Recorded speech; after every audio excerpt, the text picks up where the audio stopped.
Hypothyroidism एक ऐसी condition जिसमें आपका थायराइड ग्लैंड जितनी मात्रा में थायरोक्सिन हार्मोन रिलीज करना चाहिए उससे बहुत ज़्यादा मात्रा में थायरोक्सिन हार्मोन रिलीज करना शुरू कर देता है, जिसे हम हाइपोथायरॉयडिज्म के नाम से जानते हैं। इसके अलावा इसे हम ओवर एक्टिव थायराइड के नाम से भी जानते हैं। हाइपोथायरॉयडिज्म की सूरत में आपके बॉडी का मेटाबॉलिज्म बहुत ज़्यादा तेज़ हो जाता है और इस सूरत में कुछ इंडिकेशंस आपको पहले ही मिलने शुरू हो जाते हैं। जब इस तरह की इंडिकेशंस आपको मिलती हैं तो आपको डॉक्टर को दिखाना ज़रूरी हो जाता है। इन इंडिकेशंस में, इन सिम्टम्स में आपका वेट लॉस होना शुरू हो जाता है। इसके अलावा आपका हार्ट बीट इरेगुलर हो जाता है और इसके अलावा हैंड ट्रेमर्स होना शुरू हो जाता है। ये वो सिम्टम्स हैं जो बताती हैं कि आपका थायरोक्सिन हार्मोन, जो थायराइड हार्मोन है, वो ज़्यादा प्रोड्यूस हो रहा है। ऐसी कंडीशन में कई ट्रीटमेंट्स अवेलेबल हैं।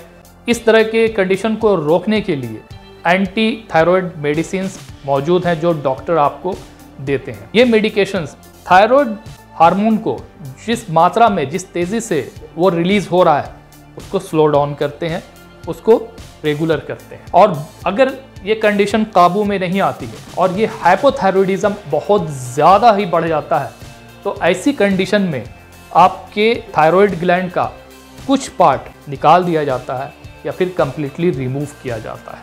कुछ केसेस में ये देखा जाता है और उसके मुताबिक सर्जरी की जाती है। बहुत सारे ऐसे कंडीशंस में ज़रूरत नहीं पड़ती कि उस ग्लैंड को या उसके पार्ट को निकाला जाए, बल्कि बहुत सारे केसेस में तो ये मेडिसिन्स के द्वारा ही ट्रीट किया जा सकता है और इसे कंट्रोल किया जा सकता है।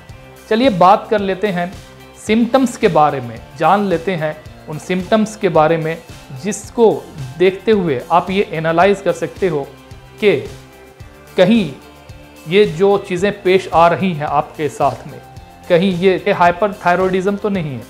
तो इसके सिम्टम्स में सबसे पहली चीज़ तो ये होना शुरू हो जाता है कि आपका वेट लॉस बिना कोशिश किए हुए होता चला जाता है। ये एक कंडीशन होती है। जो दूसरी सिम्टम्स है वो इरेगुलर हार्ट बीट की होती है, जिसे एरिथेमिया के नाम से भी जाना जाता है।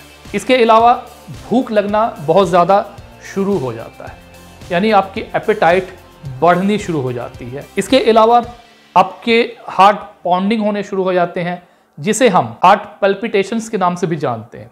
इसके अलावा नर्वसनेस, एंग्जाइटी भी होनी शुरू हो जाती है। ट्रेमर्स यानी कि आपके हाथ कुछ इस तरह से कांपने शुरू हो जाते हैं। पसीने बहुत ज़्यादा आते हैं।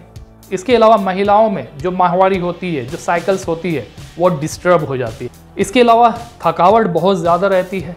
आप थोड़ा चलते हो, फिरते हो तो थकने लगते हो, सांसें फूलने लगती हैं। इसके अलावा मसल वीकनेस होना शुरू हो जाती है, आपके मसल्स कमज़ोर होने शुरू होते हैं।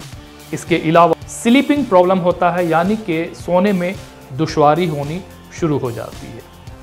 इसके अलावा आपकी स्किन वार्म यानी कि हल्के गर्म रहते हैं और इसके साथ साथ मॉइस्ट भी होने शुरू हो जाते हैं। आपकी स्किन पतली होनी शुरू हो जाती है। आपके हेयर लॉस होने शुरू हो जाते हैं, बाल पतले होते हैं, टूटने लगते हैं, झड़ने लगते हैं, थिनिंग होनी शुरू हो जाती है। तो ये सारे वो सिम्टम्स हैं जो इस चीज़ को दर्शाती है कि आप कहीं ना कहीं हाइपरथायरॉयडिज्म से सफ़र कर रहे हो। जब इस तरह की कोई सिचुएशन आप फेस करते हो तो आपको डॉक्टर से ज़रूर मिलना चाहिए और डॉक्टर को अपनी कंडीशन ज़रूर बतानी चाहिए। ऐसी सूरत को देखते हुए डॉक्टर्स आपको मेडिकेशंस देते हैं। अगर ये कंट्रोलेबल होती है तो कंट्रोल हो जाती है और आपको रेगुलर मेडिकेशन लेनी पड़ती है। अगले सेशंस में हम ये जानेंगे कि इस तरह की कंडीशन में क्या क्या ट्रीटमेंट हो सकते हैं, कौन से फूड्स हैं जो आपको लेने चाहिए, कौन से ऐसे फूड्स हैं जो आपको अवॉइड करने चाहिए। ये सब जान लेना भी बेहद ज़रूरी है। इस वीडियो को लाइक करें, कमेंट करें, अगर कोई क्वेश्चन है, कोई सवाल हो तो, और इसे दूसरों तक भी शेयर ज़रूर करें। मिलते हैं इसके साथ ही दूसरे वीडियो में, तब तक के लिए बाय बाय।